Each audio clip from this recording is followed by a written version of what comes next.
Okay, hello everyone. It's Yulia and Hi, it's Yana here. thank you for joining us.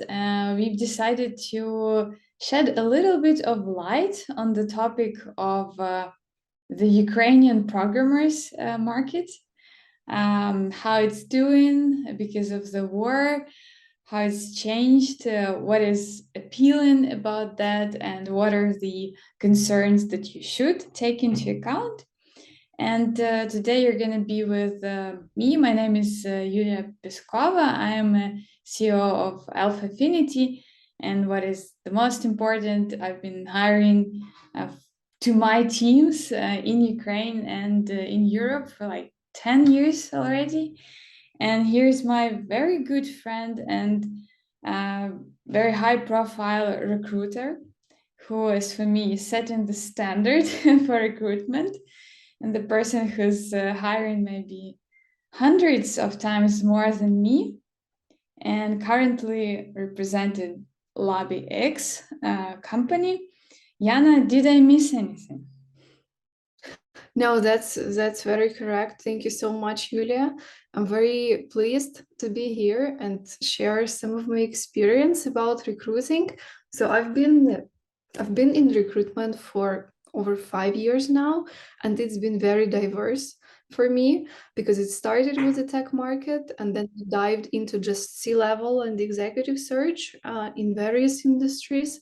And then 3 years ago or so, I came back to the tech market, like with a focus on the tech market again. So various roles, various markets, not only Ukraine, so I can compare also with the challenges of hiring top talents in Europe and other countries abroad.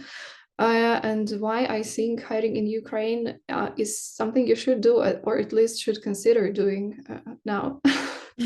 Yeah, so I currently heading recruitment in LobbyX and helping to grow the company as well. And we are an international recruiting agency and also a career platform because we do way more than recruitment in this ecosystem in the market. And originally we are from Ukraine and with focus and expertise in Ukraine, but overall we work with clients internationally. And we have some good companies from Germany, other countries in Europe, like Czech Republic, and also US, of course. Yeah, sure. I think the US is maybe one of the pioneers of hiring in Ukraine, right? Yeah. The whole outsourcing like really started uh, with the US, and I think that Europe and other countries are still very often investigating the market. So Yeah. I know that you at LobbyX, you're providing not just classical recruitment, you're getting into the problem area of the company, into their challenges, and then you're also consulting like what how it makes sense to plan the process, what kind of people can there be there, what is the market. So maybe just in a couple of sentences, we can start off with what about the Ukrainian market in general? Yeah, and then we'll go more in detail. Yeah. So I've collected some data, like how does the Ukrainian tech market looks like overall, and I will share a link to a report which was prepared by Ukrainian IT Association, and they analyzed. It was prepared last year, about 2021. And as of that report, so our market is one of the biggest in Europe, and it employs about 300,000 IT experts. So overall, you have um, a huge market. The only biggest market so far in Europe would be Poland with Mhm. 400,000. Then goes Ukraine, and then other markets are way tinier in terms of candidates and talents to choose from. And in Ukraine, you can find the variety of specialties and directions, and we really love those kind of good, solid, and also trendy technologies. So you can find back-end, front-end engineers, project managers, product people, and also a lot of like blockchain developers, those rare technologies as well. So this is just to mention a few, but I must say that in the Ukrainian tech market, you can find almost like every professional, or even every professional you can even imagine in the IT domain, because we export our IT services to US primarily. So about 40%, according to that report, goes to US market. Then there is Europe. Switzerland is pretty popular among the clients and like employers in Ukrainian companies.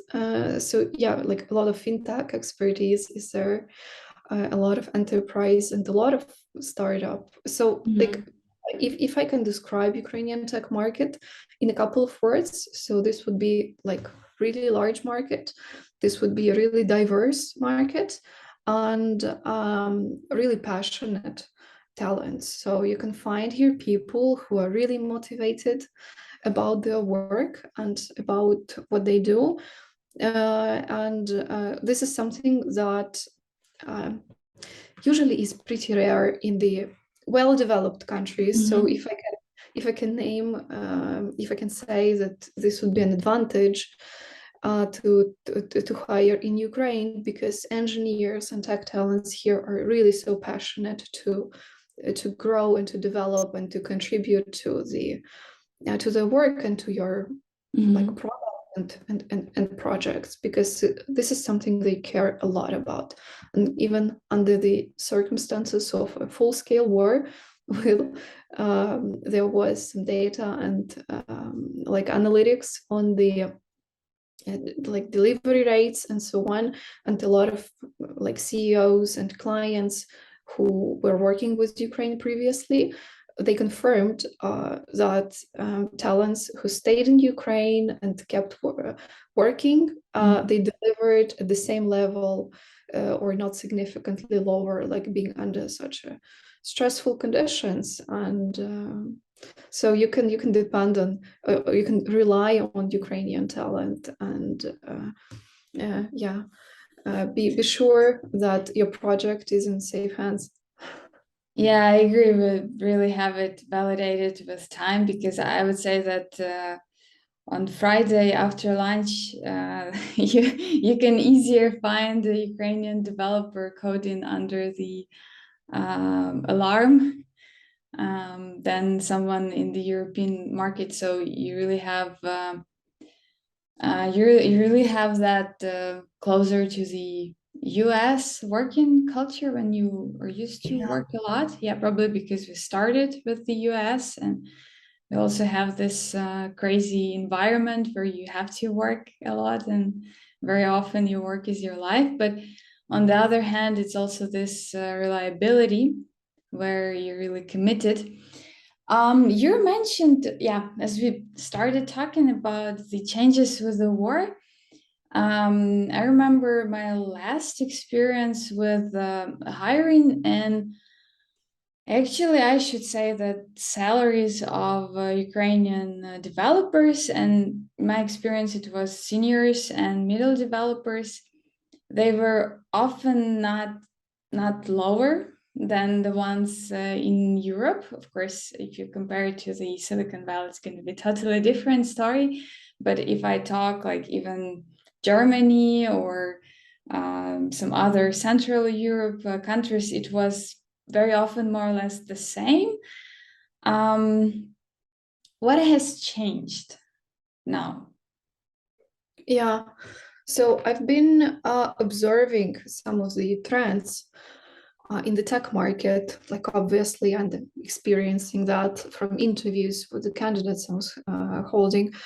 And a couple of changes that are happening right now is there is a downtrend for a number of open positions in Ukraine, like obviously because of fears from companies to keep hiring in Ukraine, or those who were hoping to enter the market but didn't make it on time and like never did it and are now doubting. So the number of open positions and projects like obviously reduced, but the salary ranges for senior and middle engineers did not like drop that fast. Sometimes they didn't change at all. Sometimes the average would go like down just 5 or 10% max. So very rarely I see that engineers are accepting offers from like for significantly lower amount than they used to do before the full-scale war of the 24th of February. And not that many engineers of like middle and senior level are looking actually for a job, as probably a lot of companies hoped would happen. So yeah, there is an influx of juniors right now in the market and a lot of entry-level specialists. A lot of people started to learn how to code, especially how to code in front end, and also designers and QA engineers. So we have an influx of those specialists who are looking for a job and available like right away. So the average salaries for entry and junior positions are probably a little lower than they were. And a number of the market is growing given that amount of like fresh talent. But overall, yeah, it's not that different from what it was. I must say that still now is a good time to hire if you want to secure good talent and you have a long-term strategy for years. So now is a really good time to start chatting with engineers, because they are way more open to dialogue than it used to be a year ago. A year ago, it was madness to get on a call and hire somebody good. One of the only factors was like the offer amount. But right now, like offer is still important and the like salary is still important, but it's definitely not the only motivation to switch. Right now, it's so much more about the team and so much more about the product itself and the like strategy and the long-term perspectives and like overall security of the company and the workplace. Yeah, that's what comes first. That's a very good point. I think we're maturing. Yeah, at the beginning it was mainly just the outsourcing market, and now people are improving their skills, going more into products, coming up with their pet projects and stuff, and get more into it. So I can't help asking, because probably for us this is quite obvious, but not for all of our listeners. So why is it so? Why do people from Ukraine, where you have much lower life expenditures, you hire people? Yeah, you hire people mostly remote, not in your country. You have the hassle with all the official stuff, but people are still paying the same salaries for that specialist. Like, why is it so? Because they bring great value to your team and to your product. Ukrainian tech market really started as an outsourcing one, like primarily outsourcing, but we have more and more like product mindset and product companies emerging and entering our market, which are bringing and helping talents to grow some other skill sets and become like those kind of T-shaped and like different trend engineers, because yeah, they're bringing a lot of value. Our engineers have great education, like an average IT specialist here This is somebody with a master's degree, usually tech education in computer sciences or communications like telecom, and with upper intermediate level of English. And usually it's like middle level experience. So that's like a regular, like typical IT specialist looks like. And our technical education is usually very solid, which allows them to focus deeply on some technology or technologies, but also switch between them and switch between different domains and products. So in Ukraine, it is common to have diverse experience and to like switch projects like every couple of years, and therefore they develop this kind of adaptability and flexibility on how to dive into new domain pretty fast, how to dive into new product and market and technology stack of technologies. So I know that in Europe it is way less common. In US it's probably kind of similar. We have a lot of similarities in the business culture between Ukraine and US. So yeah, this flexibility and adaptability and like overall good technical background, good level of English and motivation. Usually they do a lot of extra. It's not just 8 to 6 work, but something way more. Yeah, it's I can't help but add a little bit. Just recently had that experience when basically a very small team from Ukraine could do the work that 100 of people hired from Asia were doing, because you have that mix of these factors where, first of all, you have a very solid engineering school, that comes in years. We have like even some air constructors in the US, when developing the first rocket ships. So it just comes really a long way. And then you have that unfavorable environment where you have to take care of yourself and very often of whole your family. You don't have that social security, which is overall like very negative factor, but probably that is the one that makes people to become seniors sometimes within 2-3 years. Not because Ukrainians are born geniuses. No, that's not true. It's just because you have less time and more pressure, and that is why so often you have like very young people, and that stories with my European colleagues. They're like, "Oh, how come senior? Really? They look so young." But they have done this and this, like when? And then you start explaining that, hey, this person worked starting from the first year of their university. They worked in that and that companies. They can code in this and this languages.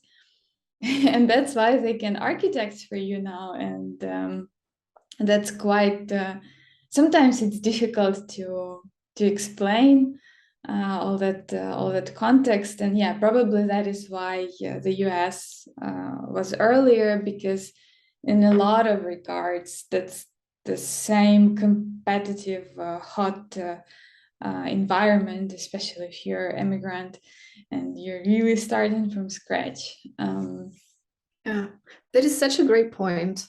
I mean, in Ukraine, you cannot plan like really long term, but you only realize that you have a couple of years ahead, like to achieve, to learn, and to prove to yourself and overall to prove that you can be good at something, and you're very motivated to do that.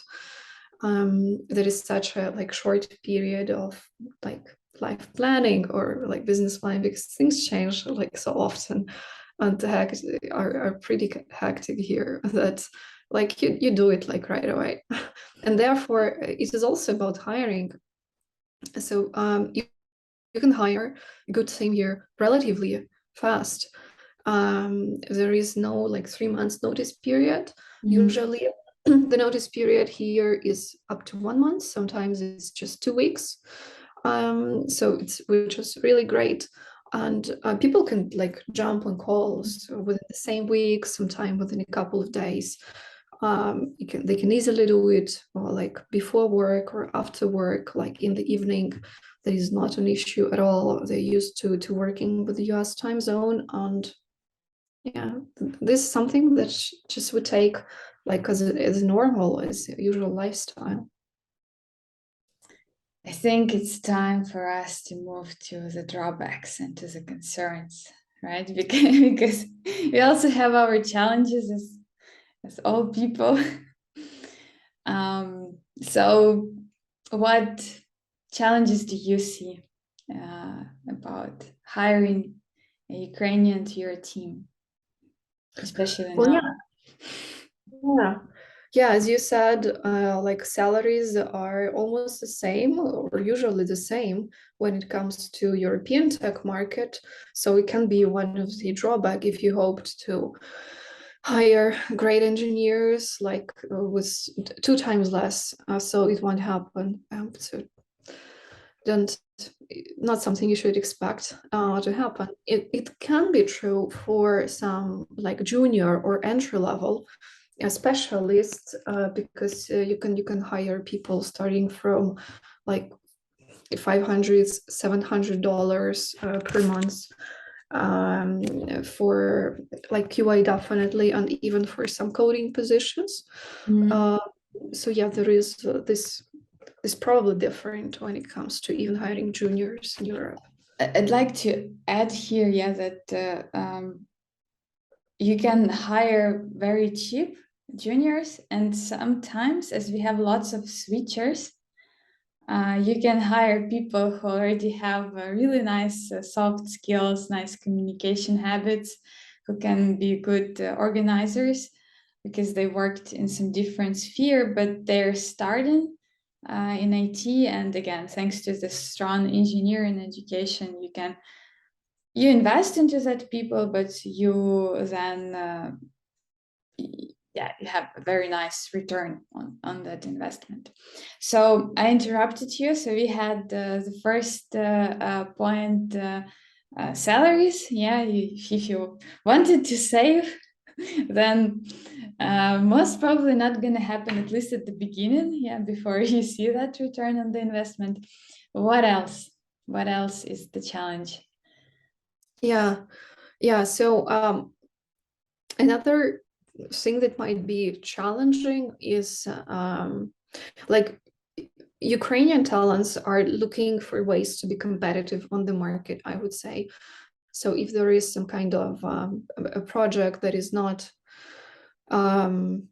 helping like with the old stack, really old tech stack, or something that is not challenging enough, like usually they would not stay on it for years. So they are looking for something to keep up with the trends and or just the like domains and so on.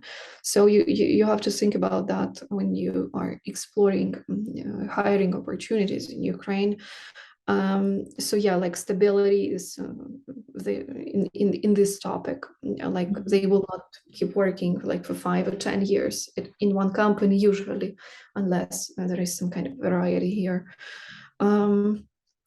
Another challenge, this might be like mentality, or I would say culture, culture fit. Ukrainians are pretty direct in communication, might not be as polite as in some other cultures, which is, again, I think, which is usually great, because when something is negative or something is not what they were hoping for, usually they would say it like upfront. Yeah, of course, for us it's great because that's how we are used to be, and it's easy for us when we are direct. I would compare us with the Dutch. I think that in terms of the directness, we are very close to the Dutch.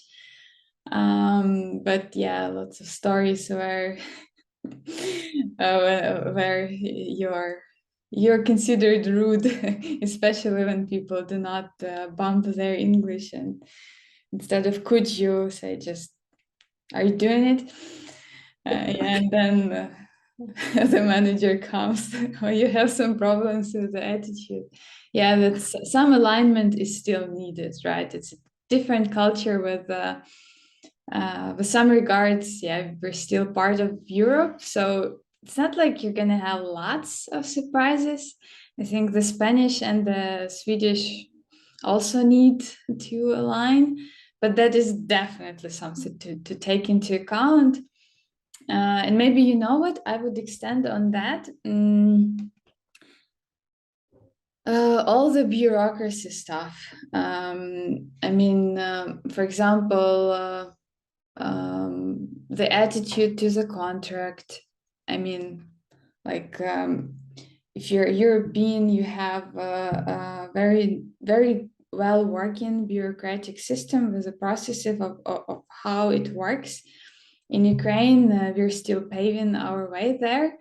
So you would most probably go with this freelance till now. Yeah, maybe we're working on the next stage, but for now it's still very often this freelance setup. Yeah, when you would need to include into the contract the standard stuff like NDA, non-solicitation. Yeah, maybe we can also add some links there, or LabX definitely can consult you on that. It's very easy when you have the templates others used, but that is not the same as the contract inside your country, yeah, because it's like everything very clear there and just full-time employment. Yeah, Mm, yeah. yeah. I would say we would definitely prepare some kind of a template contract if you want to work with Ukrainian talents and just have the kind of freelance or service agreement, Mhm. as we call it. But I would say like Ukrainians are very at ease with bureaucracy. Like it doesn't matter that much because of this like social security lack. We don't rely that much on just terms and provisions, but we are rather relying on ourselves. And yeah, it's if you are working with engineers in Ukraine, this would probably be via this freelance, or as you say, or like to translate it, a private entrepreneur or individual entrepreneur setup, which is very beneficial for businesses and for engineers because of really low tax system. We have just 5% tax on income, and there is just social security tax, which is also very low, like up to $50 per month. And that is like super competitive comparing to Europe. There is also an alternative regime called DSCT, which is under development right now, and it's not obligatory, but it's something to you might consider also. It differs in terms of taxes and other provisions. But I'll also try to find an article for you so that you can read about that and compare. But for now, most of the engineers would offer like services agreement, and they take care of their own taxes. There is nothing else you should take into account, and which is very simple for international companies and businesses. Yeah, just invoicing once a month, and that's it. Yeah, the lack of bureaucracy, but that works both ways. Yeah, there are advantages and disadvantages here. Okay, I think that for the beginning, it's a good warm-up video from us for you. We are really looking forward for the questions, like what are you gonna be interested? We could go in detail into all these aspects. You can have some other questions. We'll be very happy to make it easier for you to make a decision because, yeah, it's just easier to work that way. And according to our experience, it's very nice synergy, right? Very satisfying to see the teams hitting this chemistry and delivering cool products. Yeah, absolutely. Like I've been working with hiring managers from all kinds of companies and all calibers.